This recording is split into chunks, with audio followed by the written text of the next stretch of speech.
Yes, ready, start.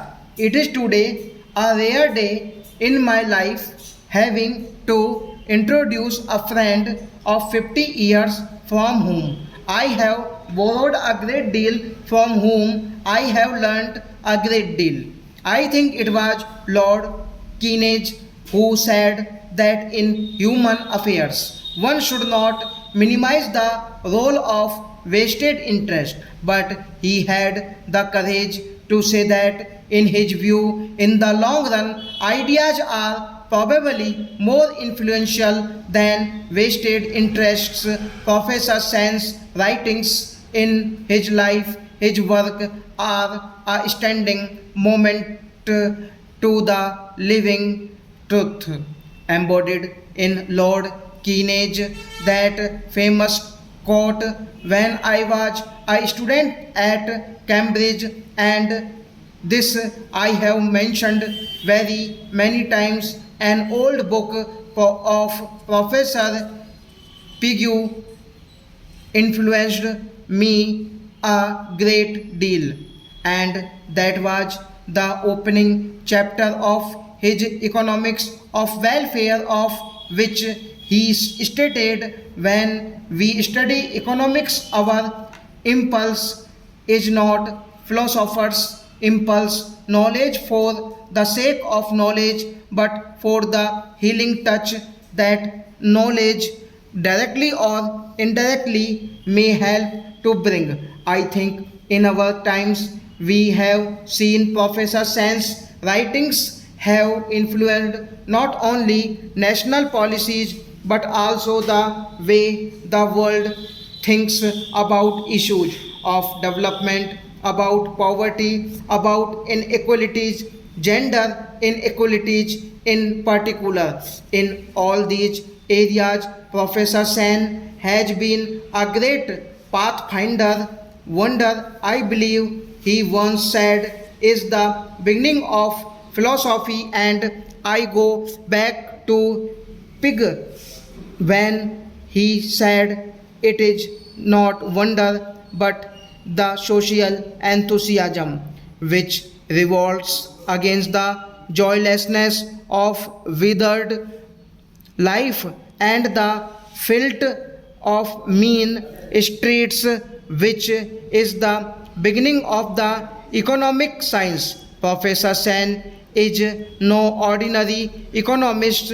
He has contributed a great deal to the world of philosophy, our understanding of our past culture and civilization. But his written work has always been inspired by what I believe is the ultimate purpose of the study of social science.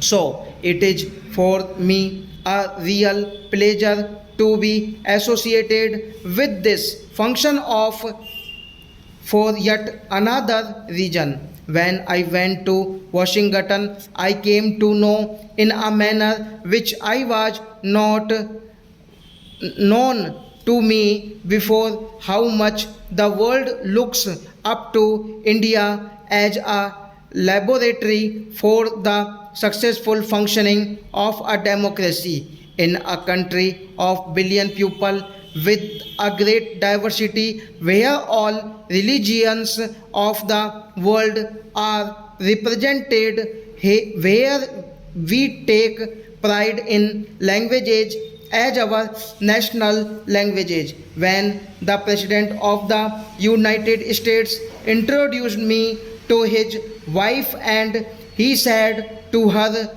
Laura, do you know of any other country of a billion people trying to seek its salvation in the framework of democratic polity? 150 million Muslims, but not one of them has joined the rank of Al Qaeda. So it was with deep sense of pride that I heard all that. But we have to practice tolerance, respect for diversity, which is our heritage. If the 21st century is to be Indian century, and I do believe that this century in many ways will be Indian century because distances are losing their old significance. Advances in science and technology have made it possible as never before that chronic poverty not to be the inevitable lot of a majority of humankind. Also most societies of the future, thanks to the revolution in transport, in communication, will be multicultural and multi-ethnic. And how then to reconcile the management of this globalization processes with the search inherent in all human beings of searching for their roots. And I think in that quest our culture, our civilization, our history, I do believe will have important guides. India is on the threshold of great opportunities and great challenges. As I have said, that poverty removal is an attainable goal, and here works of Professor Sen and his colleagues have illuminated the pathways how to this can be released. I think today more and more people recognize that India that's the route to deal with our social and economic problems. But India's message to the world is that diversity, pluralism are that weight of future. We have lots of challenges at home, at times skepticism, to which Professor Sen has so brilliantly referred in this new book, takes us in many directions. Sometimes it breeds cynicism. I recall I was in 1975 in Paris attending the meeting of the Aid India Consortium, and I think the declaration of emergency was introduced while meeting was on. And if a French social scientist of mine said, Dr. Singh, well, inevitable was happened.